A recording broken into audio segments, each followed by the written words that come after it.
Warning: some themes contain suicidal thoughts, swearing, and bullying. Viewer discretion is advised.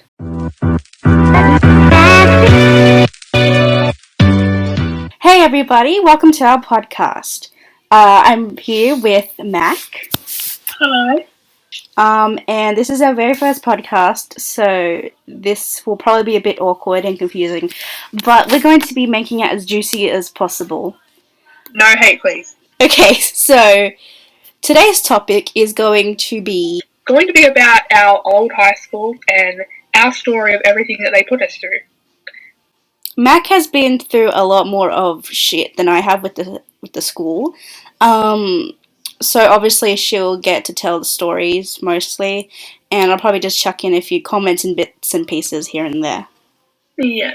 So just in case, we know that we don't have heaps of people watching us at the moment, but we don't want to get in trouble off anyone in case in the future someone from our old school watches it. So we're not going to be saying the actual name of the school. However, we will be calling it Shit Show Correctional Centre. Because that's basically, you search up the definition of a correctional centre, and that school fit. And that's basically what it was. 100% it fit into the definition. Yeah. So, yeah. And for future episodes as well, there are going to be people involved in the stories, but of course, to protect their identities, we're not going to be naming any names. Yeah, because even though they are in the wrong and they did things to us, we don't want to shade them or get in trouble off any. Exactly. Alright, so tell everybody what that shit show place did to you. Okay, so we're going to start with the very first thing that I can remember. I'm sure there was probably other things, but it wasn't as big as this one. So it started in Year 7, my first year, obviously, at that school. This was back in 2016 when we first met.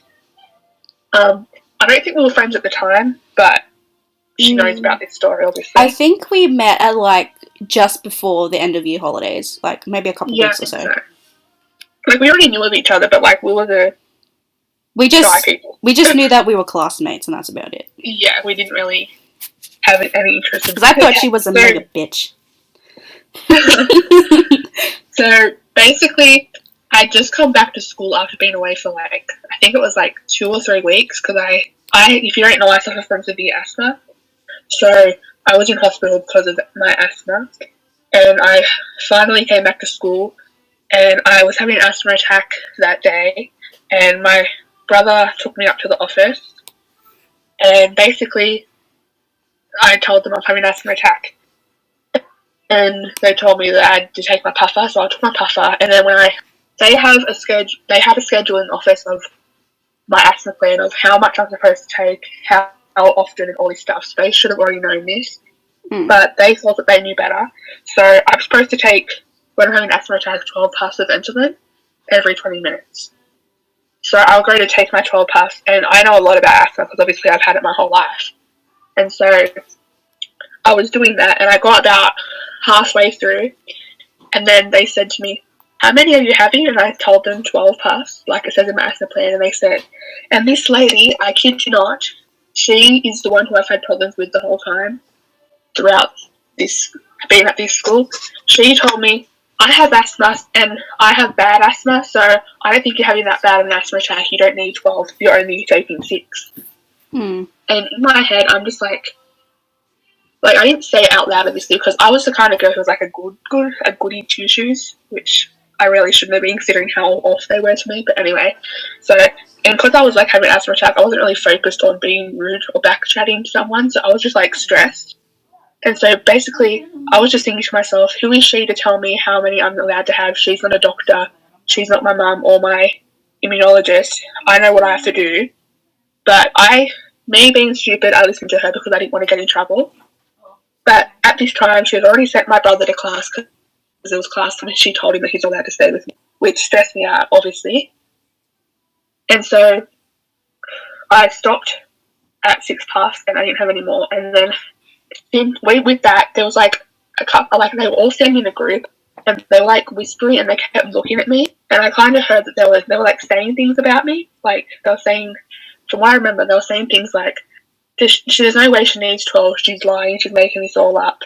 I don't think she's really having an asthma attack. And Which that, like... You can't do that in that profession. Yeah, like, that made me so sore. And literally, I kid you not, 5 minutes after I'd taken the puffer, this lady goes, okay, you can go back to class now. Come, bitch. And I'm like, okay. She gives me a no, and I knew I wasn't okay. I was still not okay. And I had my phone with me, so I was ringing my mum when I was walking back to class, crying my eyes out, because obviously I'm scared, because I haven't done a story time or anything, but I'm going to do a story time about how I was diagnosed with asthma. And so it makes a lot of sense why I'm so scared every time I have an asthma attack. Mm. And so my mum told me, no, you're not going back to class, turn around and go back to the office. And so when I was going back to the office, one of our deputy principals was coming out of the office, and she saw I was crying. And she asked me if I was okay, and I told her what happened. And so she brought me back to the office, and she told office ladies that I still wasn't okay. And I kid you not, this office lady just rolled her eyes so bad, so, like, what's the word? I can't even think of the word. Aggressively, I guess. And, like, right in front of me, and I saw it, and it just made me so upset. And when you're having an asthma attack, the last thing you want to do is be having a panic attack at the same time and crying, because that's just going to make it worse. Mm. And so she's like, okay, fine, go to sick bay. And so I went in sick bay, and my asthma still wasn't getting any better, because they just thought, oh, that there's 6 puffer and I shouldn't be anymore, so they wouldn't let me take anymore. And so, I'd say probably 10 minutes later, that deputy principal came in, and she said, how are you feeling? And I said, I'm not any better. And then she turned against me too. She's like, well, if it's not helping, then you must be taking your puffer right. And I think I know, I've had asthma for so long, but I think I know how to use my puffer and everything. So that really annoyed me. She's like, well, if you're going home, you have to go to the doctors and get a doctor's certificate, otherwise you're going to be marked as absent and blah, blah, blah. She did all this rude stuff. And so they finally rang my mum, and they basically just told my mum lies, pretty much, saying that it wasn't that bad, but they thought that it was best that I go home, basically making it sound like they were caring people. And my mum, when she came and got me, she saw that I'd been crying and everything, and I told her everything that happened when I got to the car. And then she rang up the school, and she obviously had to go at this lady because, like, she has no right to do that. She's not my mother or anything, and she's not a doctor. She has no clue. And so, and another thing was that the next day we actually had an excursion going to Taronga Zoo, and I remember this because my mum had paid for this excursion, and they wouldn't give her a refund for it, because even though they had screwed me over and they were the reason I couldn't go. So they wouldn't give us our money back or anything. But basically, I told my doctor everything that happened when I went to the doctor afterwards, because obviously I wasn't okay, but I also was having a panic attack. And she was disgusted with the school. And basically from then, it just kind of got worse. So that was the first thing I remember, which obviously is very, very traumatizing. So after that, I didn't feel safe being at school or feel safe being anywhere near the office with any of the office staff, because they just weren't caring or understanding at all. But, like, if you don't want to deal with kids with issues, then why are you up in that profession anyway? Yeah, that's what I understand. Like, this whole school, basically, I can only think of, like, 2 or 3 teachers who were understanding and nice. The rest of them were literally miserable. And, like, if you don't want to be doing that job, and if you're not going to be caring and understanding towards students, then you shouldn't be there. Exactly. Like, don't take your personal life on us. Like, we don't deserve it. Yeah, and so that's the first thing I remember. And then I think, after this, no, I think actually it happened before this, but our principal had just left because he'd been accused of things. I'm not going to say what they were, but he was accused of things that weren't true. But yeah, he got banned from the school or whatever. And so then we had a new temporary principal. He was also a principal of another school, so he wasn't always there. But he was actually, like, pretty nice, I reckon. Yeah, he was okay. He was quite understanding when my mum brought up what had happened, but nothing really happened still. But then, the next thing I think of, I think it was I think that was all that happened that year, but then it came year 8. But before I go on, did anything happen to you? Oh.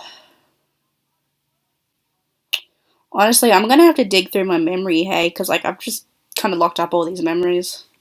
Yeah, I'm the kind of person where like it just so much happened to me that it's so hard for me to let go of things. Mm.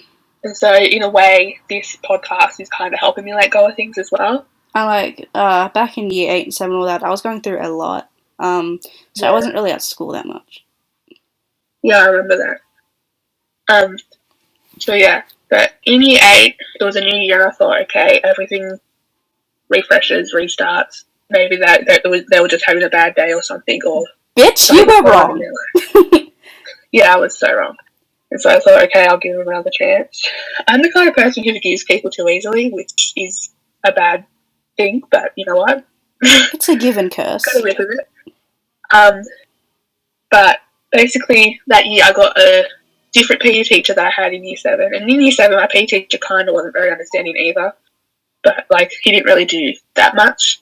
It's not as nowhere near as much as this teacher. So this was a lady teacher, and since I started school in year 7, I always was hoping to have that teacher because she always seemed so, so nice. And I was like, oh, I really, really want her. And she was actually one of my favourite teachers, even though I hadn't had her until I actually had her. Then I hated her. Oh, I So know who you're basically, talking about. yeah, once again, not going to say her name. So that was the first episode. So stay tuned for the second half of the podcast. Bye bye.